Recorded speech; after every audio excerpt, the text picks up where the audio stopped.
Hello, Miss Gelly here. I'm so excited. We are getting so close to finishing the one and only Bob. I'm going to be reading chapters 129 to 140, and our first chapter is called Another Bridge. The creek is filled with pieces of trees, boards, trash cans, plastic chairs, everything you can imagine. It's moving way too fast for me to try to cross. Stare at the far side of the creek, the collapsed bridge. I really wish I hadn't seen that puppy. I know there's another way to cross the creek of sorts, downstream a bit. An old pedestrian bridge made of wood and metal and rope. No one uses it anymore. No one with any sense. When I reach it, the little bridge is swaying like a cradle. It's blocked off by a rusty metal gate to keep people from using it, but I can easily squeeze through the bars. I run halfway across, lose my footing, run some more. Gulp. What am I doing? Fresh gust pushes the bridge with such force that I slip. Half my body is dangling off the edge. I dig my claws into the wet wooden slats, and oh, am I glad my nails are long and sharp because I fight off Sarah's clippers whenever I can. Pulling. Man, I wish I hadn't eaten so much cheese over the years. And then, one last effort and I'm back on the bridge. It feels good. So good to return to that little stretch of swinging slats. I want to live. Really, I do. I don't care about the puppy anymore. I just don't want to die this way. Not like this. The fear's in my throat, my heart, my gut. I've got to get off this rickety bridge. Get back to Ivan and Ruby. Back to my wonderful, Bob-smelling bed. I'm not a hero.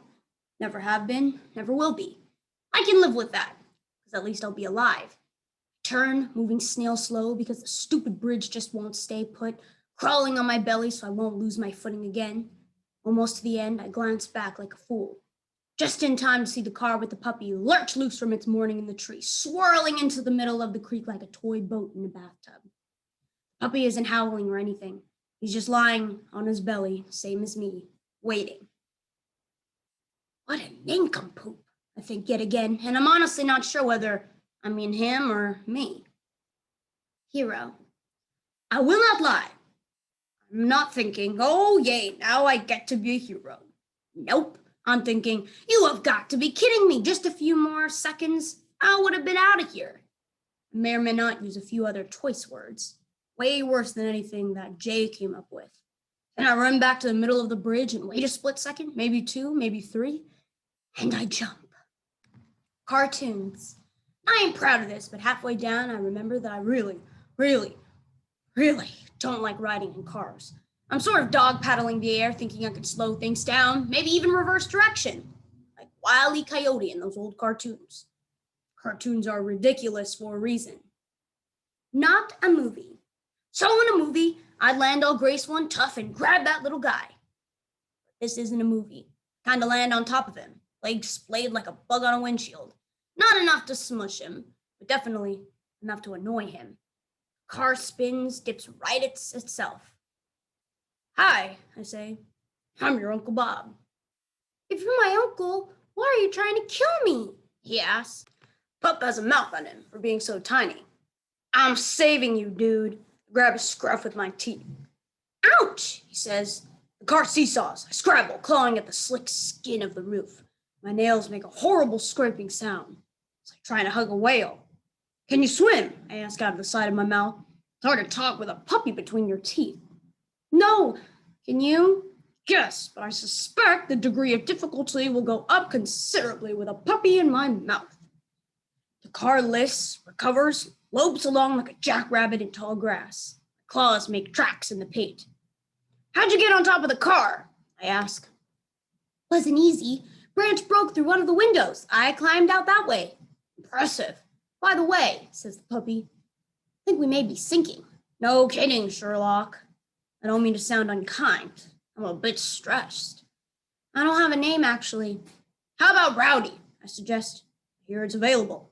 Sure. What the heck? So what's your plan? You tell me, I say. What do you think was going to happen?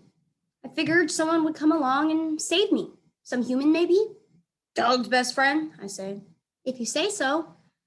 Another lurch. We're going down. Hang on, pup, I say. Man's best friend is going to save you instead. Do not let go. The water's cold, so cold it burns. I paddle frantically. Nothing happens. It's like pawing air. I keep my teeth tight on Rowdy. Do not let go. Do not let go, I tell myself. But the water's churning into my nose and throat. And if I cough, he'll be a goner. We hit something hard and metal straight on. I'm underwater, submerged as bits and pieces of the world rush past. It's like the tornado, only wetter. I dig at the darkness. I think of all the things I miss when I'm dead.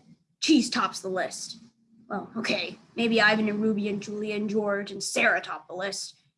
And totally cheese. My back paws graze at the bottom. My nose burns. My lungs burn. Everything burns. I have to cough. I can't cough. Mustering all my strength, I struggle to the surface for a moment, fighting the water with my paws. Rowdy has dead weight in my mouth. I hit bottom again, and this time I use it like a springboard, lurching toward the edge of the water, toward solid land, toward grass and dirt and trees and bushes, and a whoosh of fur and pain. Oh man, the pain, someone grabbing my paw, losing its teeth, sharp, sharp teeth, the smell, even with my messed up nose of wildness and danger.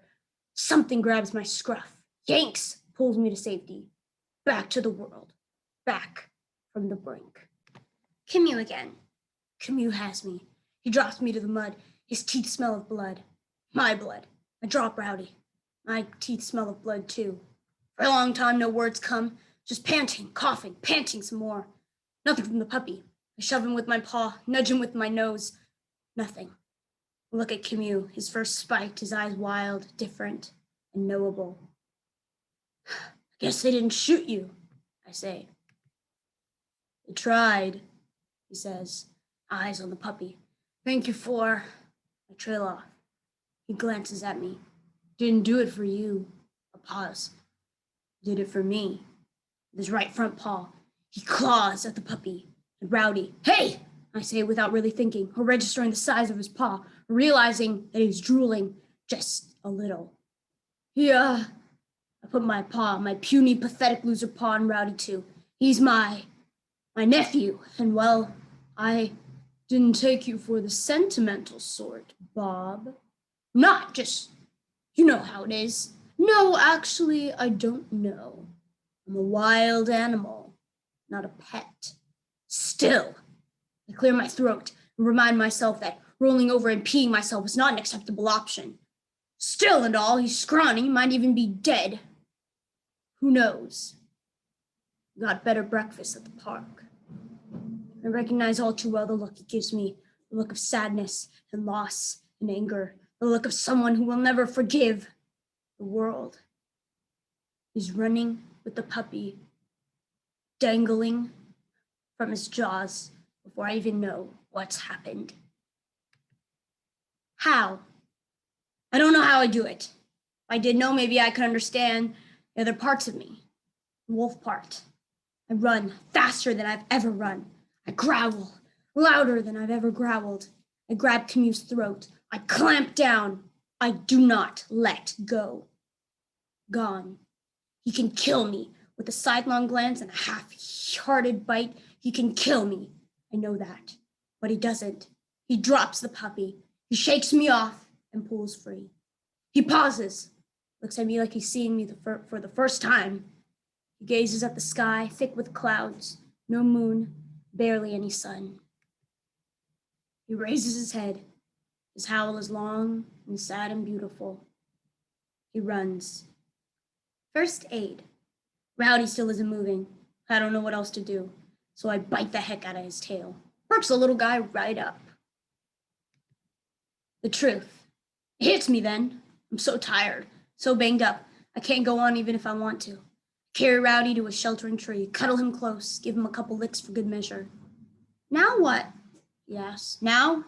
I say, we wait. For what? For humans, I answer. For help. You sure they'll come? I think for a moment. I remember all the people I've seen today. The police and rescue workers, the park employees, the staff at the shelter, the folks at the donut shop opening their door to a strange collection of animals. I remember George running to get Julia, and Julia trying to get me, and Sarah struggling to find them both. I breathe in the sweet smell of puppy. It's important to tell the truth. I'm sure, I say. Forever. The eye of the hurricane passes. The storm rages on. It feels like a year, like 9 years even. Feels like forever. Rescue. When I hear Julia calling my name through the open window of her parents' car, I pick up Rowdy and dash over like it's my favorite place on this lonely ball called Earth. No clickers necessary, no treats required. I fly my jewel flag all the way home. And that is the end of the chapters for this video. I will probably continue reading the last part of the story today since we are so close. So stay tuned. See you guys later.